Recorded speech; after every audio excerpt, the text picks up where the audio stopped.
Hello friends, and welcome to my studio. Are you ready to take your watercolor curiosity and skills to the next level? Well, you are in the right place. Go ahead, grab those supplies, and let's get started.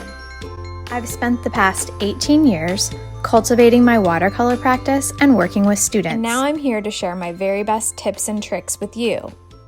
I love spending time in my garden, and my work often features plants and animals. And if there's one thing I can promise you, it's that we'll never take ourselves too seriously. The first thing we're going to do is tape our paper down. We're going to put 2 pieces of tape towards the top and bottom, and then we're going to tape the sides.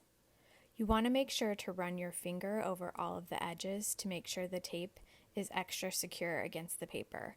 I'm taping my watercolor paper down to a clipboard. I'm using white artist tape. You can also use washi tape.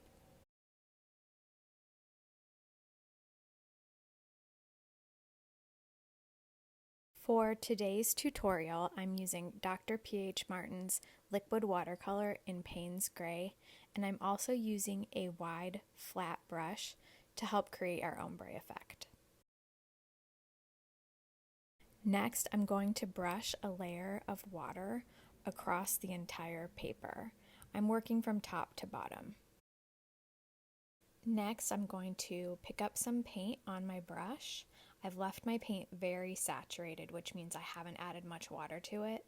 And I'm just going to start from top to bottom again, and I'm just going to drag my brush across my page. And as I keep working my way down, you'll notice that the paint saturation gets lighter and lighter in a natural way.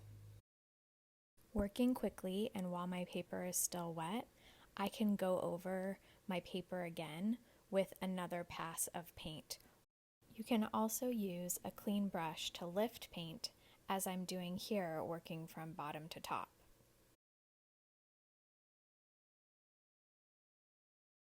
I'm just making adjustments in saturation. You can see that I'm also wiping my brush from time to time on my paper towel, and that is to pick up excess paint that I don't want. What we're looking for is a distinction between a very dark, medium, and light tone.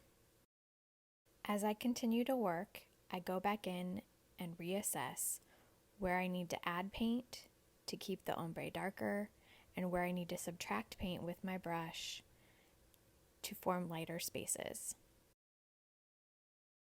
Working carefully, and once your paper's dry, we can remove the tape.